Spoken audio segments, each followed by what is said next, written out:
எல்லாருக்கும் வணக்கம். இந்திய அரசியல் சாசனம் நம்ம தமிழ்நாட்டில் இருக்கிற எல்லாருக்குமே கொடுத்துருக்கிற உரிமையில் ரொம்ப ரொம்ப முக்கியமானது ஓட்டிங் ரைட், வாக்குரிமை. ஒரு மனுஷன் உயிரோடு இருக்கான்றதுக்கு அடையாளமாக இருக்கிறதுல அவனோட ஓட்டுரிமை ரொம்ப முக்கியம். அதனால தான் voting is not only our right but also our life. ஒரு முக்கியமான விஷயத்தை பற்றி இப்போ நான் உங்ககிட்ட ஷேர் பண்ண போகிறேன். இது நான் ஃபஸ்ட்டு கேள்விப்பட்ட உடனே எனக்கே ரொம்ப ஷாக்கிங்காக தான் இருந்தது. இப்போ நான் பேசிகிட்டு இருக்கிற இந்த நேரத்தில் தமிழ்நாட்டில் இருக்கிற நம்ம யாருக்குமே ஓட்டு போடுற உரிமையே இல்லைன்னு சொன்னால் நம்புவீங்களா? நீங்கள் உட்பட யாருக்குமே அது இல்லை. நான் பயமுறுத்துறேன்னு நினைக்காதீங்க, அதுதான் நிஜமும் கூட. கொஞ்சம் ஏமாந்தால் நம்மள மாதிரியே இன்னும் லட்சக்கணக்கான பேருக்கும் இதே நிலைமை தான். ஓட்டு போடுற அந்த உரிமையே இல்லாத மாதிரி ஒரு நிலைமை வந்தாலும் வரலாம். இதுக்கு மெயின் ரீசன் அந்த எஸ்ஐஆர், ஸ்பெஷல் இன்டென்சிவ் ரிவிஷன், சிறப்பு தீவிர திருத்தம். இப்போது இந்த எஸ்ஐஆர் நம்ம தமிழ்நாட்டில் எப்படி ஒர்க் ஆக போகுது? கடந்த ஜனவரி மாதம் எடுத்த அந்த கணக்கெடுப்பில் 6,36,00,000 வாக்காளர்கள் நம்ம தமிழ்நாட்டில் இருக்கிறாங்க. ஆனால் அவங்க யாருக்குமே இந்த ஓட்டு போடுற உரிமையே இல்லை. அந்த பிஎல்ஓன்னு சொல்லுவாங்க, பூத் லெவல் ஆஃபீஸர்ஸ், வாக்குச்சாவடி நிலை அலுவலர். அவங்க தான் வீடு வீடாக போய் அந்த ஃபார்மை கொடுப்பாங்க. அதை நம்ம ஃபில்அப் பண்ணி கொடுக்கணும். அதை தேர்தல் ஆணையம் அதை எடுத்துகிட்டு போய் அதை ஸ்க்ரூட்டினைஸ் பண்ணி அது எல்லாமே கரெக்டாக இருக்கான்னு செக் பண்ணி பார்த்ததுக்கப்புறம் அந்த வாக்காளர் பட்டியலை வெளியிடுவாங்க. அந்த வாக்காளர் பட்டியலில் நம்ம பேர் இருக்கணும், அப்போ தான் நம்மளால் ஓட்டு போட முடியும். அந்த புது பட்டியல் வர்ற வரைக்கும் நம்ம வாக்காளர்களான்றது அது உறுதியே செய்ய முடியாது. இன்கேஸ் அந்த புது பட்டியலில் நம்ம பேர் இல்லைன்னா அது ஒரு தனி ப்ராசஸ், அது ஒரு தனி ஃபார்ம், அது ஒரு தனி கிளைம்ன்ற மாதிரி அது ஒரு வேற வேலை. ஸோ இந்த மாதிரி நிறைய சிரமங்கள் குழப்பங்கள் இருக்கிறதுனால மக்களுக்கு இது மேலே ஒரு கன்ஃபியூஷன் ஒன்று இருக்குது. இது என்ன வெரிஃபிகேஷனா, இல்லை ஒரு மறைமுக ரீரெஜிஸ்ட்ரேஷனா, இல்லை இது ஒரு நியூ ரெஜிஸ்ட்ரேஷன் மாதிரியே தானா அப்படின்ற மாதிரி நிறைய கன்ஃபியூஷன் இருக்குது. அவங்க செய்ய வேண்டியதெல்லாம் ஒன்றே ஒன்று தான். இந்த மாதிரி வீடு வீடாக போய் அந்த எனிமரேஷன் ஃபார்ம் நம்ம ஃபில்அப் பண்ணி கொடுக்கும்போது அதுக்கான அக்னாலஜ்மெண்ட்டை அந்த பிஎல்ஓ அந்த ஆஃபீஸர்கிட்ட இருந்து நீங்கள் வாங்கிக்கணும். அது ரொம்ப ரொம்ப முக்கியம்.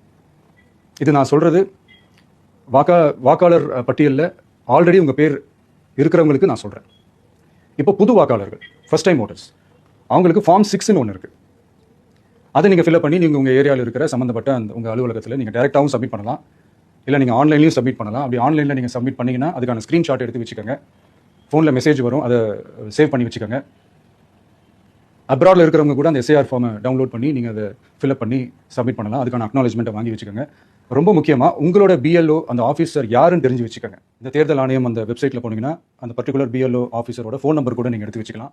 இன்கேஸ் உங்களை யாரையும் ரீச் பண்ணலை, இல்லை உங்களுக்கு அந்த ஃபார்ம் கிடைக்கல அப்படின்னா நீங்கள் அவரை கான்டாக்ட் பண்ணி அந்த ஃபார்மை வாங்கி நீங்கள் ஃபில்அப் பண்ணி நீங்கள் சப்மிட் பண்ணலாம். ரொம்ப முக்கியமாக அதுக்கான அக்னாலஜ்மெண்ட்டை வாங்கி வச்சுக்கோங்க. இது எல்லாமே சரியாக செஞ்சாலும் இந்த எஸ்ஐஆர் மேலே சில டவுட்ஸ் இருக்குது. அது என்னென்னா, இந்த 6,36,00,000 வாக்காளர்களுக்கு ஒருத்தர் விடாமல் இந்த ஒரே மாதத்துக்குள்ளே எப்படி எல்லாருக்குமே அந்த ஃபார்ம் போய் ரீச் ஆகும்? ஒன்று. ரெண்டாவது, நீங்கள் வரும்போது வீட்டை போட்டுட்டு வேலைக்கு போய்ட்டு என்ன பண்ணுறது? இப்போ நீங்கள் வருவீங்கன்றதுக்காக வேலையெல்லாம் விட்டுட்டு வீட்டுக்குள்ளேயே உட்காந்துட்டு இருக்கணுமா? ஸோ இதில் மெயினாக பாதிக்கப்பட போகிறது உழைக்கிற மக்கள், ஏழைகள், வேலைக்கு போகிற பெண்கள். இவங்களுக்கு யார் கரெக்டான அந்த பதில் சொல்ல போகிறது? ஒரு நியாயமான எஸ்ஐஆர்னா என்ன நடக்கணும்? இப்போது இறந்து போனவங்களை மார்க் பண்ணி அதுலேருந்து டிலீட் பண்ணணும். இப்போ போலி வாக்காளர்கள் இருந்தாங்கன்னா அவங்கள மார்க் பண்ணி டிலீட் பண்ணணும். இப்போ ஆல்ரெடி ஓட்டு இருக்கிறவங்களுக்கு எதுக்கு இந்த ரெஜிஸ்ட்ரேஷன் என்ற பேரில் இவ்வளவு குழப்பங்கள் அப்படின்றதான் எங்கள் கேள்வி. இப்போ புதுசாக வர வாக்காளர்களையோ இல்லை ஓட்டு இல்லாதவங்களையோ சேர்த்தா பார்த்தாதா? இப்போ ரீசெண்டாக நடந்த இப்போ எலெக்ஷன் 2021, 2024 எப்படி எல்லாருமே ஓட்டு போட்டோம்? அதில் ஓட்டு போட்டவங்க கூட இப்போ புதுசாக ரெஜிஸ்டர் பண்ணணும்னா அது ஏன் அந்த கன்ஃபியூஷன் அப்படின்றத நாங்கள் கேட்குறோம். அதனால தான் நாங்கள் எஸ்ஐஆரை எதிர்க்கிறோம். இப்போ புதுசாக சில கம்ப்ளைண்ட்ஸ்லாம் வர ஆரம்பிக்குது. அது என்னன்னா, முக்கியமாக நம்மளுடைய டிவிகே தோழர்களுக்கு அந்த ஃபார்ம் கிடைக்க மாட்டேங்குது, கொடுக்க மாட்டேன்றாங்க அப்படின்ற சில கம்ப்ளைண்ட்ஸ். இது யார் பண்ணுறாங்க அப்படின்றது நான் தான் சொல்லி தெரிய வேணும்னு ஒன்றும் அவசியம் இல்லை உங்களுக்கு. இப்போ இருக்கிற ஆட்சியாளர்கள், அவங்களுக்கு கைப்பாவையாக இருக்கக்கூடிய சில பேர் இதை செய்ய ஸ்டார்ட் பண்ணியிருக்கிறாங்க. அதனால் மைடியர் வர்ச்சுவல் வாரியர்ஸ், இதை சாதாரணமாக எடுத்துக்காதீங்க. இது எல்லாருக்குமே அந்த ஃபார்ம் போய் ரீச் ஆகணும். இதில் ரொம்ப உறுதியாக இருங்க. அதையும் மீறி உங்களுக்கு அந்த ஃபார்ம் கிடைக்கலன்னா இருக்கவே இருக்கும் ஆன்லைன். தேர்தல் ஆணையம் அந்த வெப்சைட்டில் போய் அந்த ஃபார்மை டவுன்லோட் பண்ணி நீங்கள் ஃபில்அப் பண்ணி சப்மிட் பண்ணலாம். உங்கள் வீட்டில் இருக்கிறவங்களுக்கு நீங்கள் செஞ்சு கொடுங்க, பக்கத்து வீட்டில் இருக்கிறவங்களுக்கு செஞ்சு கொடுங்க, தெரிஞ்சவங்களுக்கு, தெரியாதவங்களுக்கு, பழகினவங்களுக்கு, பழகாதவங்களுக்கு எல்லாருக்குமே நீங்கள் தயவு செஞ்சு கொடுங்க. அண்ட் ரொம்ப முக்கியமாக நம்ம ஜென்சி கிட்ஸ், நம்ம ஃபஸ்ட் டைம் ஓட்டர்ஸ், நம்ம புது வாக்காளர்கள், நம்ம நண்பா நண்பிகள், அவங்க ரொம்ப கேர்ஃபுல்லாக இருக்கணும். நான் ஆல்ரெடி சொன்ன மாதிரி உங்களுக்கான ஃபார்ம், அந்த ஃபார்ம் நம்பர் 6, அதை கரெக்டான டீட்டெயில்ஸோட கரெக்டான உங்கள் டாக்குமெண்ட்ஸை வச்சு அதை சப்மிட் பண்ணுங்கள். ஏன்னா வரப்போகிற தேர்தலில் நீங்கள் தான், அந்த ஜென்சி வாக்காளர்கள் தான் மிக முக்கியமான ஒரு ஃபோர்ஸ் அப்படின்றது எல்லாருக்குமே தெரிஞ்ச ஒரு விஷயம்.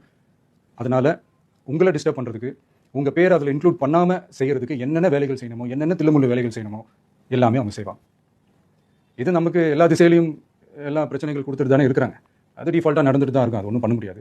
ஸோ அந்த மாதிரி ஓட்டு போடுற விஷயத்துலையும் அவங்க என்ன உத்தரமராக மாறவா போகிறாங்க? நான் சில மீட்டிங்ஸ்லாம் ரிப்பீட்டடாக ஒரு விஷயம் நான் சொல்கிறேன்ல, 2 பேருக்கு நடுவில் தான் போட்டி அப்படின்ட்டு. அது மேடைக்கு மேடை அவங்க அதை ப்ரூவ் பண்ணிட்டு இருக்காங்க.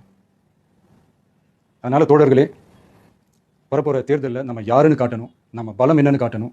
அதுக்காக அந்த பலமான, அந்த பவர்ஃபுல்லான ஆயுதத்தை நம்ம கையில் எடுக்கணும். அந்த ஆயுதம் வேறு எதுவுமே இல்லை, ஓட்டு, வாக்கு, ஜனநாயகம். அது இருந்தால் தான் நம்ம அந்த வெற்றியை நோக்கி நம்மளால் பயணிக்க முடியும். தமிழ்நாடே அந்த வாக்குச்சாவடி முன்னாடி திரண்டு நிற்கணும். அதை பார்த்துட்டு தமிழ்நாடே தமிழக வெற்றி கழகமா, இல்லை தமிழக வெற்றி கழகம் தான் தமிழ்நாடா அப்படின்ற மாதிரி இருக்கணும். வீடுன்னு ஒன்று இருந்தால் தான் ஓடு மாற்ற முடியும்னு அறிஞர் அண்ணா அவர்கள் சொல்லியிருக்கிறாங்க. அந்த மாதிரி ஓட்டுன்னு ஒன்று இருந்தால் தான் இந்த நாட்டையே காப்பாற்ற முடியும். அப்புறம் இன்னொரு முக்கியமான விஷயம், அந்த எனிமரேஷன் ஃபார்ம் நீங்கள் ஆன்லைனில் நீங்கள் ஃபில்அப் பண்ணும்போது அதில் ஒரு சில ப்ராப்ளம்ஸ் வரதுக்கு வாய்ப்பு இருக்குது. அது உங்களுடைய ஓட்டர் ஐடியில் இருக்கிற உங்கள் பேரும் ஆதார் கார்டில் இருக்கிற பேரும் அந்த ஸ்பெல்லிங் இனிஷியல்ஸ் எல்லாமே ஒரே மாதிரி இருந்தால் தான் அது அக்செப்ட் ஆகும், இல்லைனா அக்செப்ட் ஆகாது. அது கொஞ்சம் கேர்ஃபுல்லாக பண்ணுங்கள். அது கொஞ்சம் யூசர் ஃப்ரெண்ட்லியாக இருக்கலாமேன்னு கேட்டதுக்கு அதெல்லாம் முடியாது, அதுக்கெல்லாம் வாய்ப்பு இல்லை, அதுக்கெல்லாம் ஆளுங்க இல்லை, பண்ண முடியாதுன்னு ரிப்ளை பண்ணிட்டாங்க.